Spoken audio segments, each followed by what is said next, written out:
Okay. Welcome to the Civil Environmental Seminar for the Astani Department of Civil Environmental Engineering. I guess this is our general seminar, actually, I think. And today we're very privileged to have Dr. George Hidy as our speaker. I could easily go on for the next hour listing George's accomplishments and telling anecdotes and so on. But I'm only going to go on for about 2 or 3 minutes. Dr. Hidy has been a leader in government. He was had a leadership position in the National Center for Atmospheric Research in Boulder. He's been a leader in industry. He was in charge of the largest private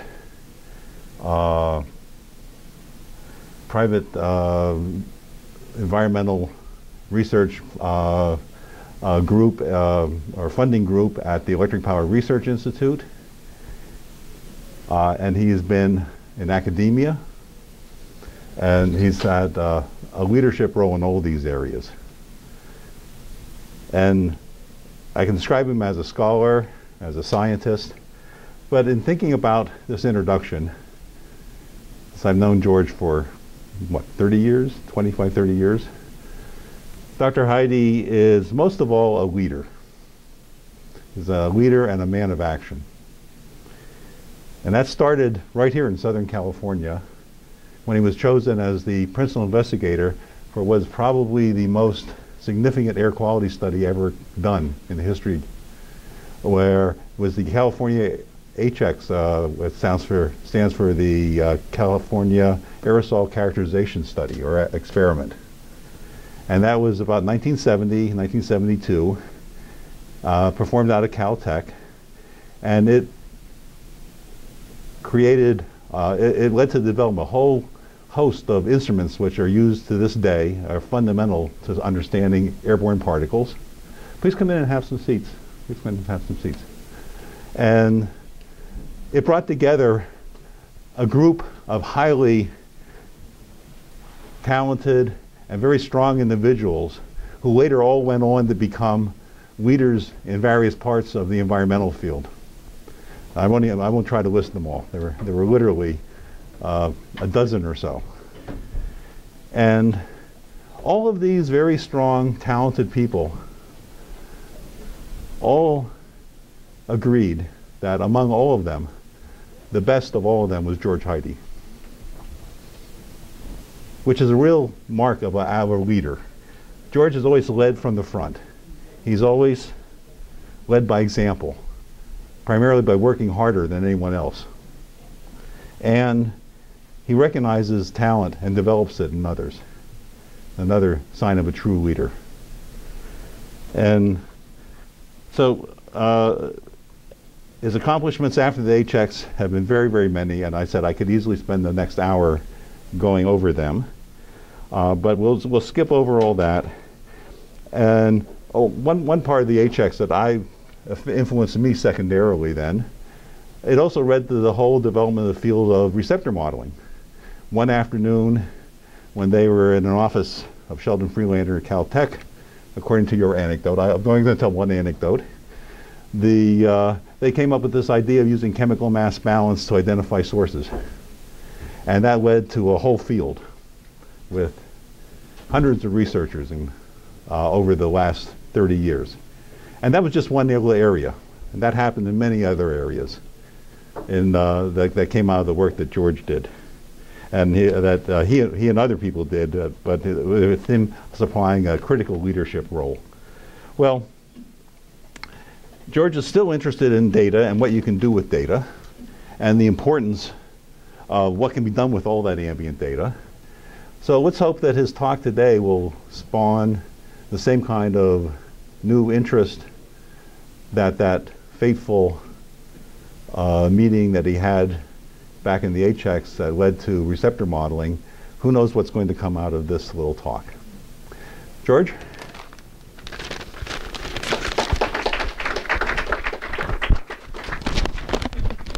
And you can put that on there. Thanks, Ronald. That was Very nice introduction. I wish I could live up to all the things you said. Very nice. I didn't mention your sense of humor. Well, let's see how good that is later on in this session. Well, it's a pleasure to be back in Southern California, and especially at the University of Southern California. Much of my early work was devoted to photochemical smog. And that was largely stimulated by Sheldon Friedlander, my mentor, and my meeting with a man called Old Dutch Cleanser, who was Harry Haagenschmidt, the first chairman of the Area Sources Board. But in any case, I spent a lot of time in high pollution days in this area trying to figure out what was going on. So I won't talk overly about Southern California today, but I will try and give you a feeling for what can be done that complements actually what your favorite professor is, Ron Henry, who I found out today in talking to him what real research is in this field. But anyway, let me proceed then. Oops, that doesn't work too well. Let's try that. That's not doing anything either. Let's see. There we go. Measurements, I think, are central, basically, to any environmental science. And the measurements that exist today, basically, are far, far superior from anything that we had when I started. The ground measurements, for example, if you can see this map of the United States, cover a huge portion of the United States now. The measurements include basically the NAAQS, the National Ambient Air Quality Standard, species and related ones, and wet deposition at least.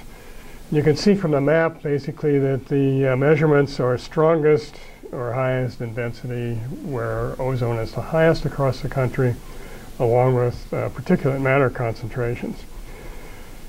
So just to give you a little perspective on what data exists now in terms of the monitoring sites, if you can see this, in the 1960s when I started working on data, there were less than 70 national stations in the country actually measuring total suspended particles, and there were fewer measuring nationally gases, primarily in cities. There were about 20 stations measuring gases, sulfur dioxide and NO2. And about the only place in the country where you actually had measurements of ozone was in the Los Angeles area here. But just to give you a feeling of what the data looked like at that time, in the fine print over there, that's a page out of the National Air Sampling Network notebook for data in the 1960s. And that was the air pollution data that drove essentially the 1968-67 Clean Air Act, along with the health effects data that was available at that time. So given that, and given the huge database that we have today to work with, then what sort of opportunities do we have to actually do things with this large database?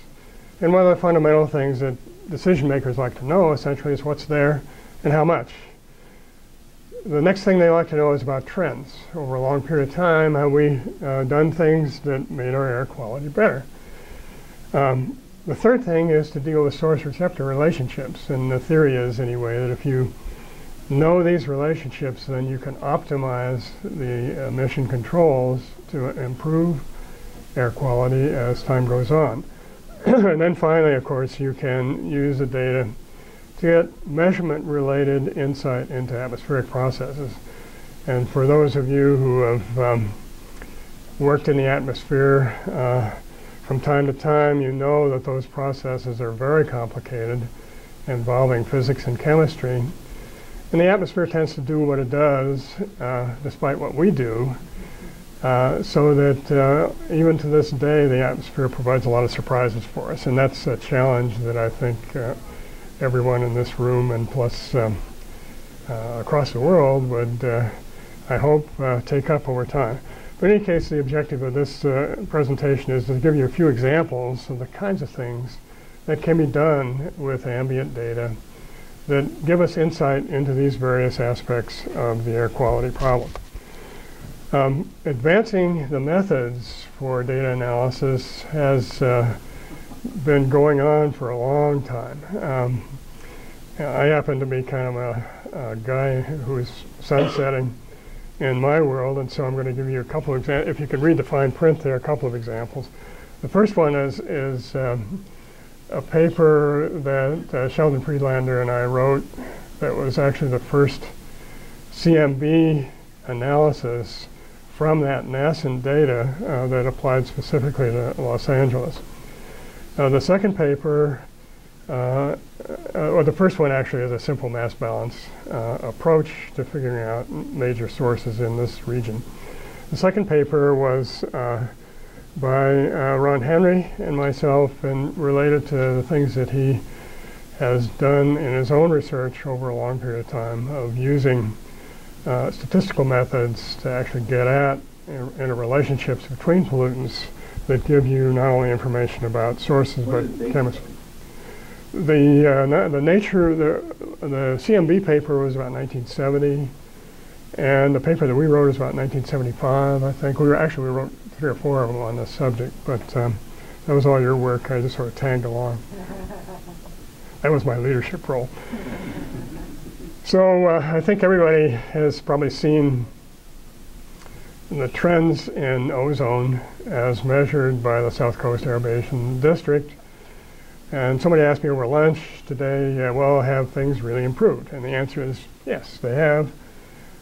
So you see a trends in ozone starting in 1976 here and ending up in 2008. And you can see a steady decline in both the number of days for high ozone, 8-hour ozone in this case, and the values of maximum concentration of ozone that's approaching the National Ambient Air Quality Standard. Well, what do you make of this? I mean, you can say, well, that's fine. Whatever we did is really doing a lot of good. And in the basin here, we haven't really achieved our objectives yet. But why did this come down? You know, we have to look at the chemistry, and we have to look at the precursor concentrations as well. And if you've tried to get into the public data in Los Angeles and the basin here, you find that there is a record that goes along with nitrogen oxides in the basin that's readily accessible. But the other precursor, the non-methane organic carbon vapors, is very difficult to find, especially speciated data. That's another story, basically, of the weakness in our system that has not provided that data for since the 1970s in a way that can really be used very easily. But in any case, in order to really make sense out of this kind of trends information, then we have to go to precursors. And instead of using Los Angeles as an example, I'm going to go into the southeastern United States and show you an example of ozone trends in the southeast, namely around Birmingham and Atlanta, Georgia. And you can see the trends are on the bars from roughly 1995 to 2009. And the lines are NOx, nitrogen oxides, on the left, and on the right, the line is essentially a measure of 24-hour NMOC, non-methane organic carbon. And you can see the decline in both of the precursors has been taking place, but they do not track the ozone change. So what's going on here? A lot of work has been done on this kind of situation over the years, and we find that ozone basically is dominated by meteorology. So is that the case here? We really don't know, but we do know in this case, in the south anyway, that unlike regional projections that were made by the Ozone Transport Commission back in the 90s, that everything was dominated by NOx and its reductions, it doesn't work that way. So we have to go further than that, and we can do that by looking at data in terms of the precursors and trying to figure out what's actually going on with regard to the chemistry and the location. And this happens to be a case for Atlanta data that includes not only ozone, but also NOI, which is essentially a similar indicator to NOx, not quite, but it's similar, and the non-methane organic carbon. So if we look at the urban case now, not the one I showed you this before, of 10 years of ozone with the NOI and the NMOC data with meteorology, and look for an 8-hour maximum ozone relationship, in analogy to the theory that comes out of photochemistry, we get a case in Atlanta where we're plotting basically a Hagenschmidt mountain plot. And this is what you see in theory, are these contour lines here for different, values of ozone dependent on the two precursors. And we can derive this data now, not from theory, but from measurements over this 10-year period. And you'll see actually that all this scatter here, these are all days in Atlanta for ozone, and you can see basically that they're in a region called NMOC sensitive region and not NOx sensitive region. So in this case then, unlike people thought a few years ago, where they thought that Atlanta was actually NOx sensitive, that it really most of the time is more VOC or NMOC limited. In contrast, we could do the same thing from rural stations in this same area, and we find a transition from NMOC limitation to NOx limitation, which is really quite interesting and distinct, and qualifies very well the Ozone Transport Commission results of a number of years ago. From a standpoint of a policymaker then who wants to, let's say the state of Georgia, deal with high ozone levels, then you have to relook at your planning to make sure that you're getting rid or actually controlling NMOC as well as NOx in that area. So these are the kind of things you can get from ozone. What about aerosols? Aerosols are a very complex mix, as you know, of material from primary sources like automobiles, blowing dust, and secondary processes in the atmosphere. And those secondary processes are closely tied to ozone and the ozone photochemical system producing oxidants. The ambient standards that we have are interesting in the sense that they are mass and size based, but in the wisdom of our Environmental Protection Agency, beyond mass concentration has never been pushed for a national standard based on chemistry. So essentially all of our, not all, but our monitoring data are cast in space and time anyway, primarily as mass concentration. But bulk chemistry is also measured extensively today, with the major components of aerosol chemistry being associated with sulfate in the form of ammonium sulfate primarily, or its acidic sisters, and carbon, both elemental and organic carbon. In California in particular, sulfate is relatively low in this state, but there's a very high nitrate component. And in the Midwest, basically, there's a pretty sizable nitrate component as well. So let's take an example then of the sulfate, nitrate, and ammonium system and see what we can do with data from this system. Oops, I don't want to do that. I want to push a button here.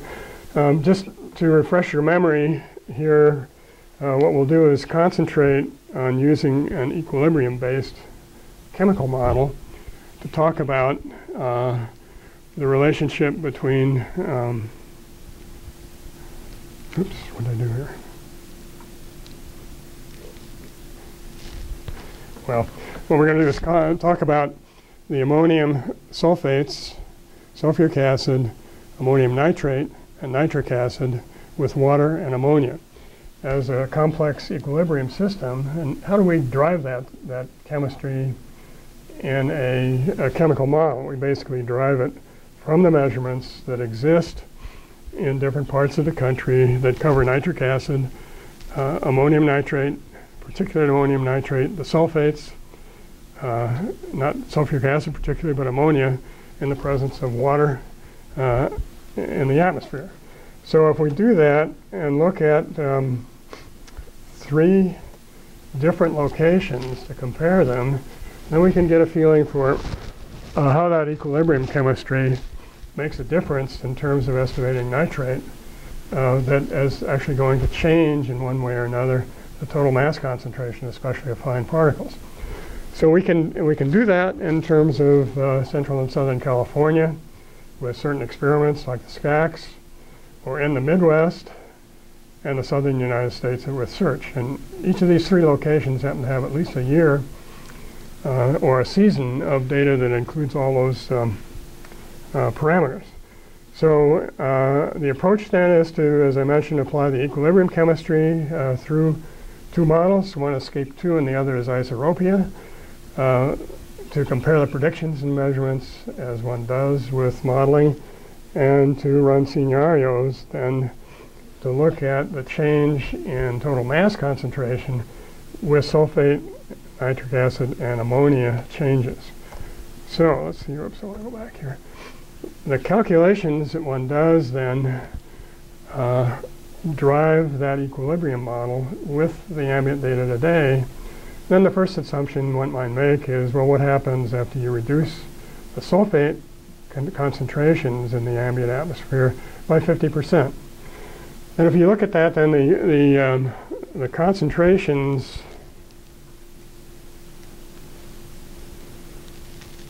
really doesn't like me.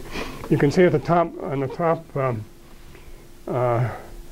box, data from Southern California, and for 50% sulfate reduction in a region of high ammonia, relatively low sulfate, and high nitrate, total nitrate, nitric acid plus particulate nitrate, that the reduction in nitric acid and ammonia with the sulfate reduction has a tendency to lower the particulate nitrate and consequently the total mass, more or less, not necessarily the same level of reduction, but everything tends to go down.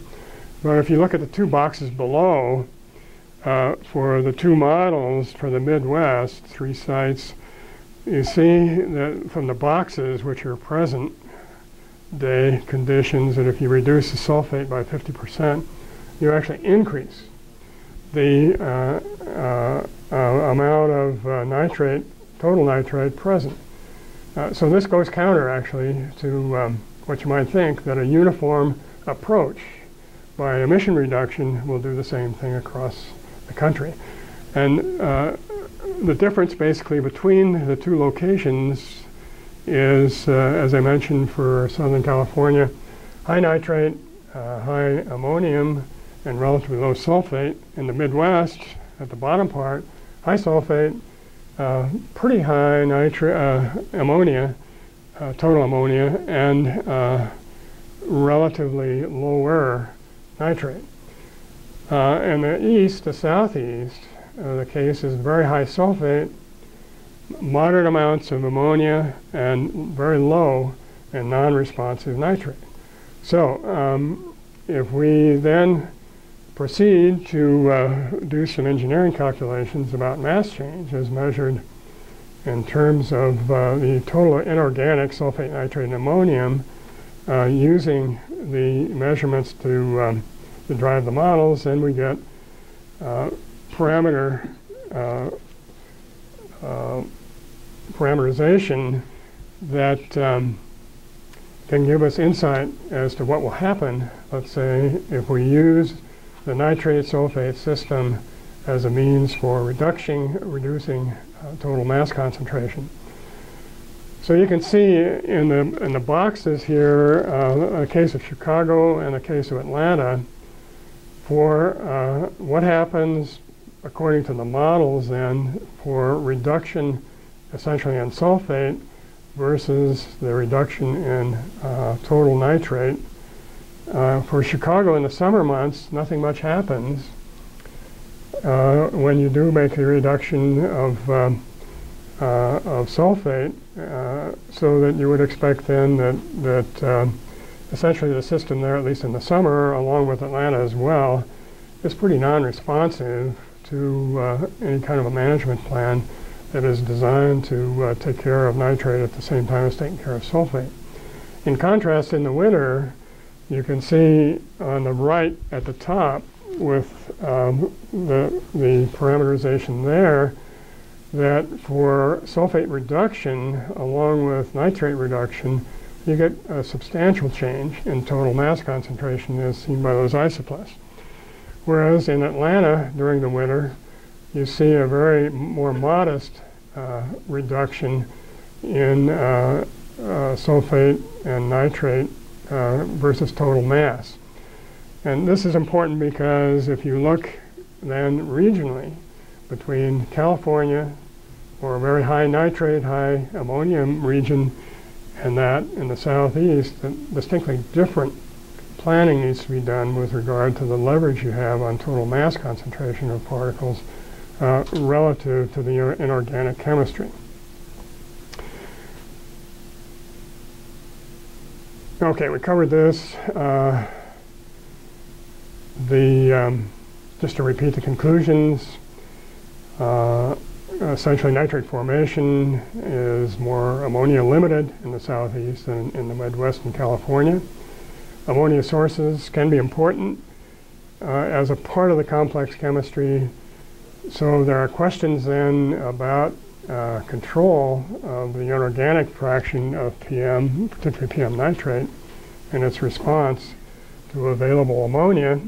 And this poses an interesting control question, and to some degree the Environmental Protection Agency has been working on this in trying to develop at least a better ammonia emission inventory to make projections into the future in different regions of the country. So let's turn now to carbon.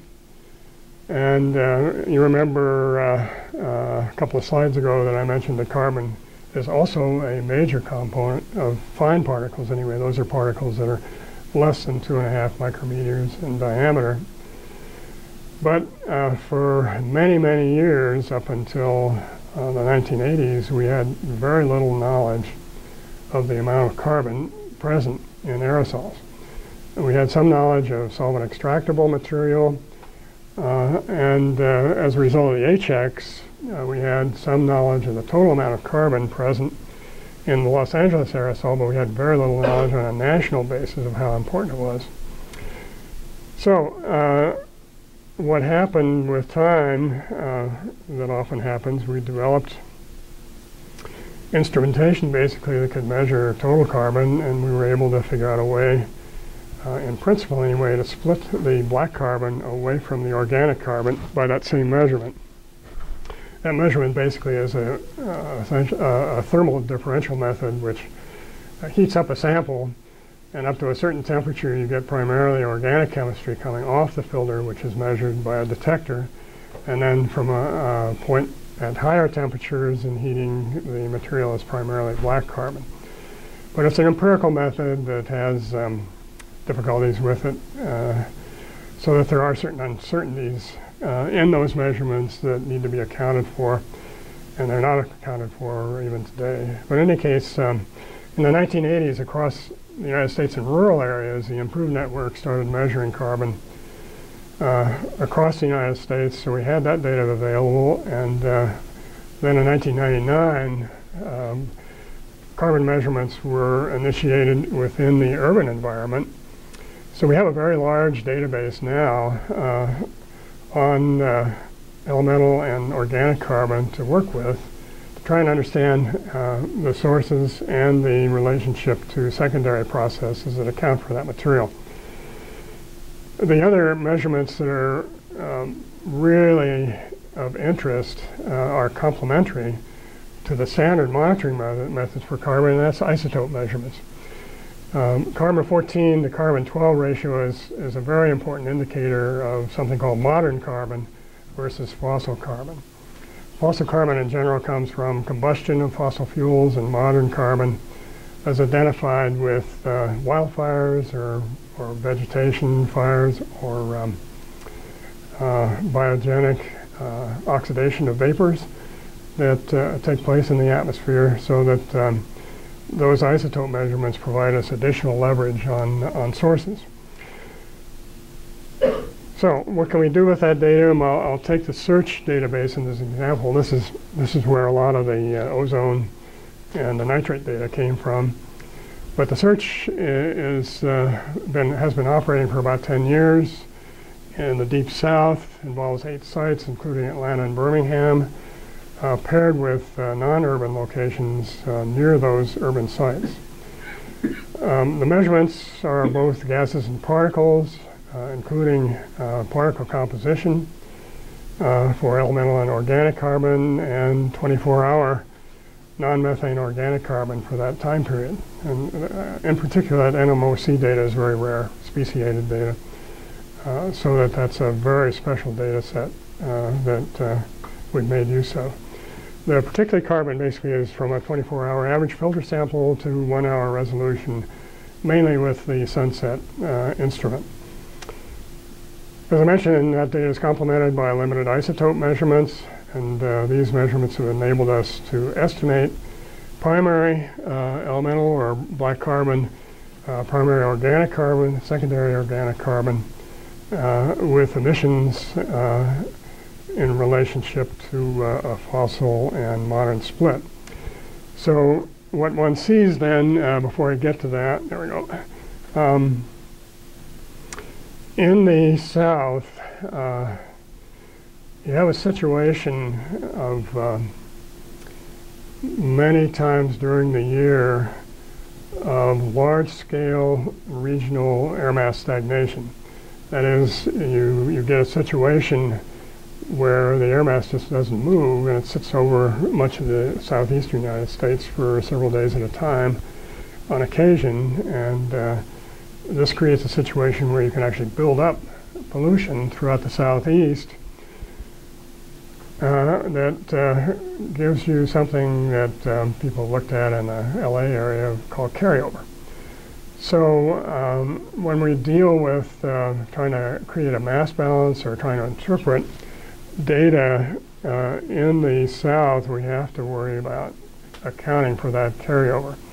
So you can see in an example case like this, this is diurnal data from Atlanta segregated by ozone. High ozone in the blue, medium ozone, high meaning the order of 0.1 parts per million or so, and medium is around 0.7 or 0.07 parts per million, and so on. And low, which is essentially in the 40 parts per million range, or 0.04 parts per million range. And you can see in the low end, which is usually during the winter months, that there isn't much change in the diurnal patterns of the ratio of organic carbon to carbon monoxide. And the reason we use this ratio is that carbon monoxide is pretty inert in the atmosphere, so we use it as a method to get rid of the dilution effects that take place in the atmosphere. So if you use that ratio, then what you're seeing is some measure of organic carbon change, more or less independent of dilution taking place in the city. So you can see for higher cases of ozone that you get an apparent increase in secondary organic carbon, and then for a highest ozone you get a fairly substantial amount of increase relative to the red line. So in this area from 8 to 12 basically that's taking place, there's where the carryover comes in and mixing starts to take place, vertical mixing in the atmosphere. So you see that things are going on there that are both chemistry and meteorology taking place at the same time. So we don't know, for example, if this increase has to do with vertical mixing of polluted air from aloft, or whether this is actually a sign of chemistry going on at the ground. And the same is true if you argue for the rest of the conditions, but if the air aloft actually contains a carryover of reactive material or aerosol, then it makes life much more complicated in interpreting these kinds of data than just simply from chemistry. But before we get to that, then let me just indicate that by use of different tricks with these data, one can actually make an estimate of the elemental carbon or the black carbon, the primary organic carbon, and the secondary carbon. So you can see on these stacked bars, the lowest part here is elemental carbon in these samples. This is a rural site, Centerville, that's about 60 kilometers south of Birmingham. JST is in Atlanta, that's an urban site, and then Birmingham is also an urban site. You can see, obviously, the carbon in the total carbon in the cities is greater than the rural site. But you also see that depending on the method you use, whether you assign, let's say, organic carbon to water-soluble organic carbon as a solvent extract, whether you use a form of chemical mass balance where you take care of the speciated organics by tracers, as Jamie Schauer does, or using the carbon-14 data, then you get quite different results for the secondary component versus the primary components of carbon. But in any case, you can conclude from this that up to 50% in the south of organic carbon present in the aerosol there is likely to be secondary in character overall throughout the region, not necessarily locally. What about modern carbon? Well, we can take advantage of the carbon-14 data and break out for a subset of the carbon data in the same area the amount of modern organic carbon versus the amount from fossil sources. And you can see here once again elemental or black carbon is the light blue along the bottom. Primary organic carbon is the dark blue. Fossil is the green, and then whatever's on top there is modern. So you can see for Centerville, for example, there with a carbon-14 method, virtually no fossil secondary organic carbon present at that location. Really, it's all modern carbon. But the other two methods, the CMB and the water-soluble organic carbon, produce quite a bit more secondary organic carbon. Now, who's right is hard to say, secondary and modern organic carbon. In the case of the cities then, in Atlanta, basically, the carbon-14 data show very little fossil organic, secondary organic carbon, but the other two show varying amounts depending on how those methods were used. And then Birmingham also has a similar kind of pattern. So one has to figure out what those data really mean, and we haven't yet figured out what the differences really are between these methods, where they're showing a very much different secondary modern carbon than fossil carbon throughout these measurements. So this is really a work in progress that we're continuing to mess with. An interesting paradox has come out of the carbon data in Atlanta. If you look at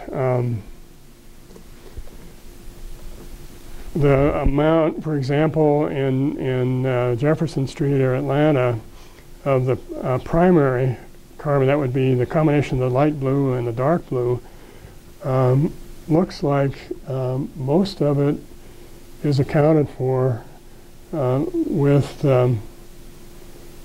primary carbon, organic carbon.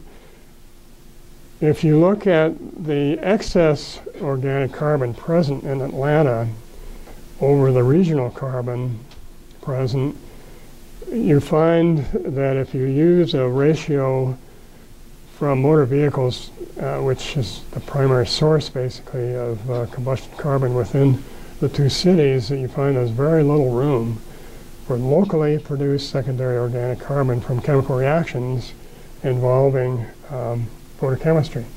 And this is quite distinct from other things that we've seen that appear to show that there's a lot of secondary organic carbon produced.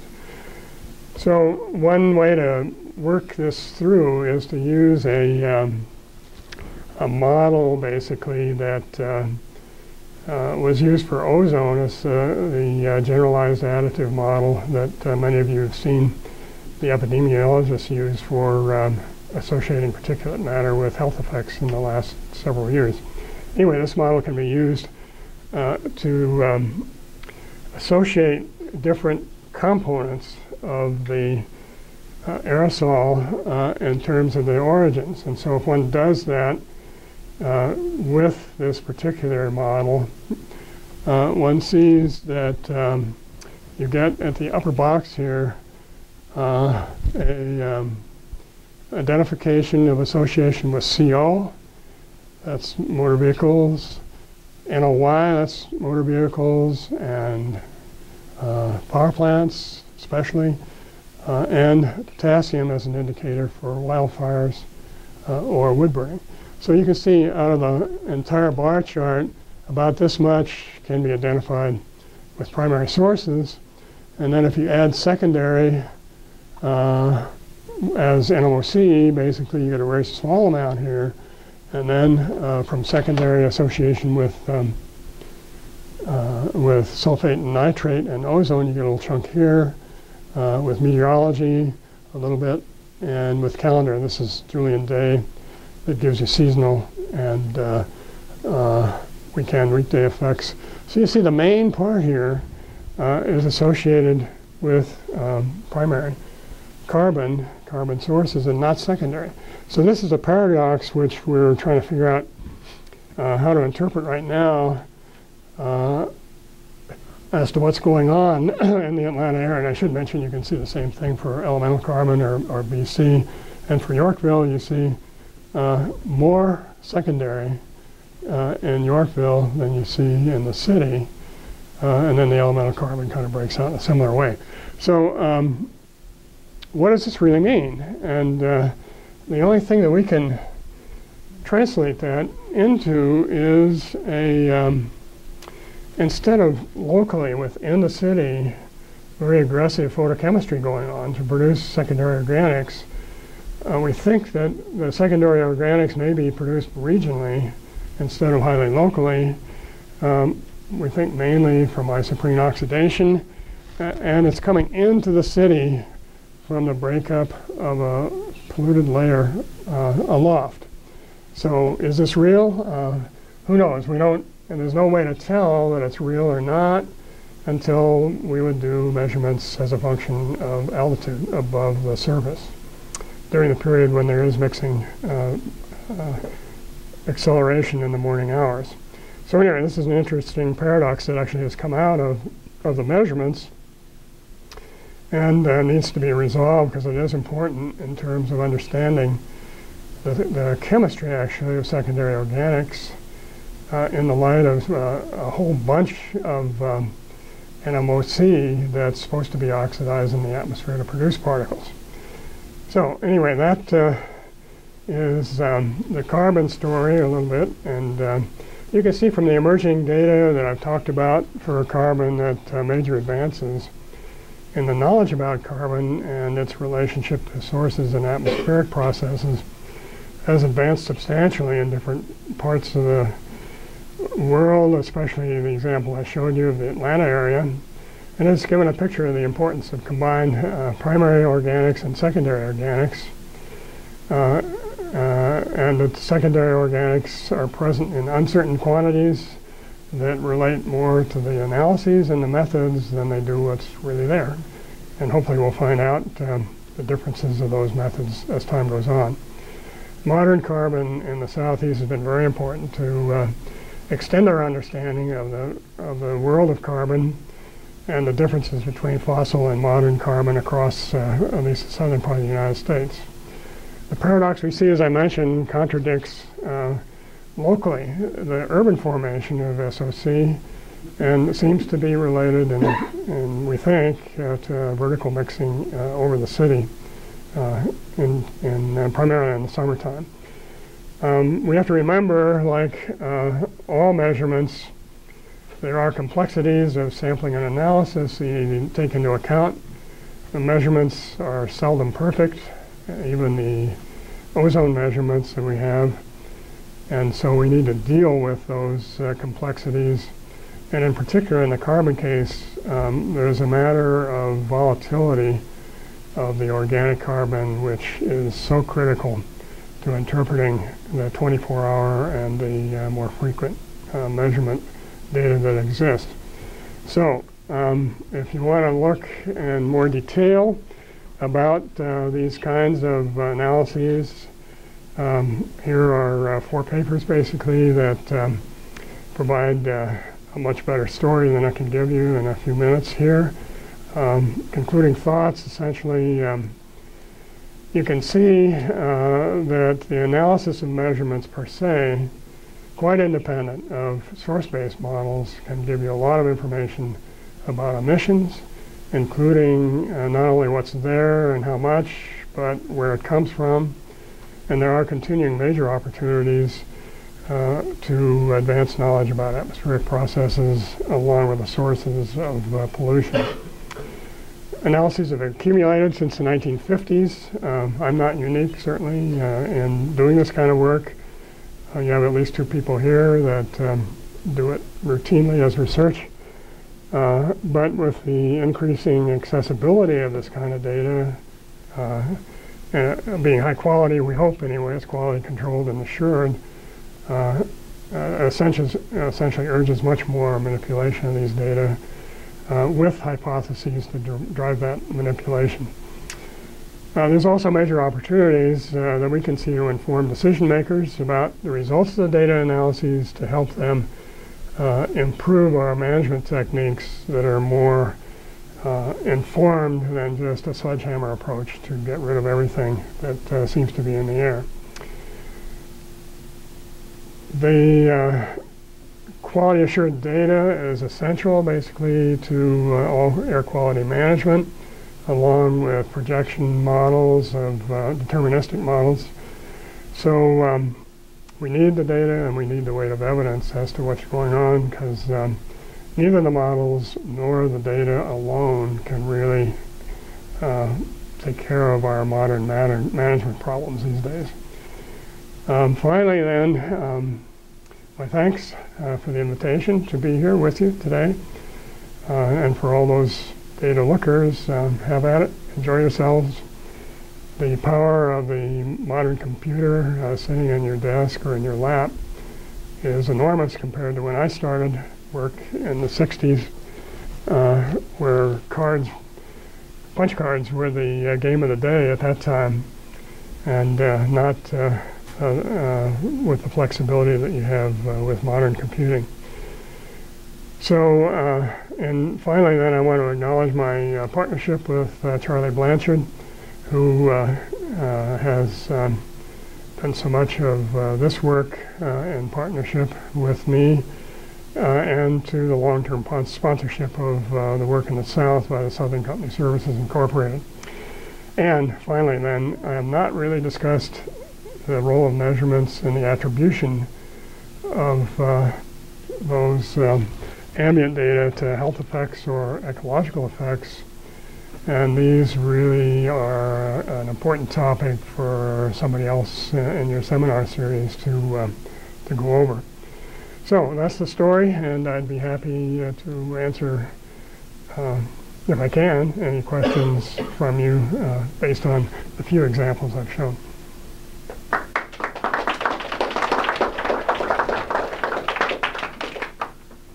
Okay. Any questions for Dr. Hidy? Can you turn off the lights, please? You mentioned the difference between fossil fuel carbon and modern carbon. I'm just curious, what is the source for C14? Like, if it's not fossil fuels? It's modern. Like, modern? Well, the amount of C14 present as an isotope is very small in any sample. But it turns out that the C14 to C12 ratio for modern material like vegetation or meat, cooking or whatever is very different That's at least an order of magnitude or 2 order of magnitudes different than that same ratio for fossil carbon. So we can separate very uniquely, based on the carbon isotope indicators, the difference between the two. And that's as you might guess, the isotope measurements are extremely expensive relative to our good old bread and butter carbon measurements, but when we get them, they turn out to be very useful in understanding the modern carbon fraction. And this has led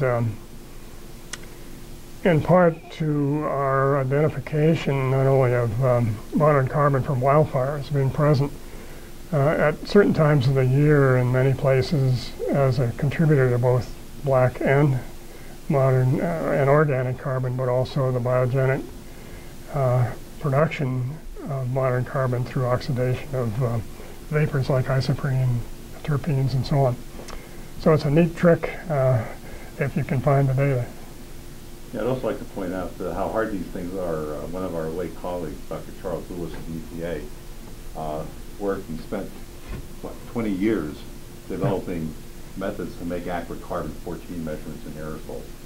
It's not a trivial problem. Okay. Yeah, aside from sampling, there are only 2 locations that I know of in the United States where you can send samples to be analyzed. And one's Woods Hole. Well, no, it's not Woods Hole, actually. It's the University of Arizona that they use. And the other one, not sure who's doing it. Anyway, the equipment is very expensive, involves isotope mass spectrometry, and it's really tough to do, very expensive to do. Other questions? I thought that You're very silent. yeah. Yeah.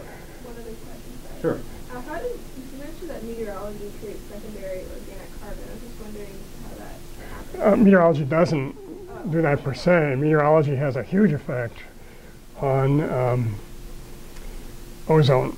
If you use that same model that I was talking about, the generalized additive model, you see that the bulk of the variability in ozone in the south is driven by meteorological parameters, the wind, relative humidity, and mixing depth, and so on.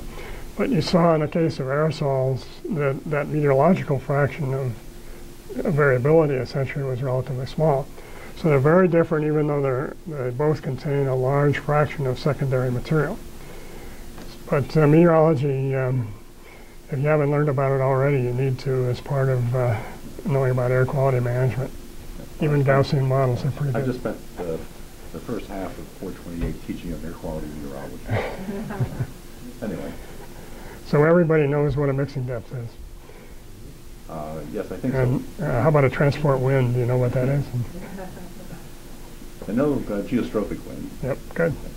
Anyway, I thought it was really interesting that after all these years since the HX, since 1970s, early 70s and late 60s, so we're 40 years on, we're doing studies and you're still finding major surprises coming out of the data where things are happening that we don't seem to have any idea of what are going on.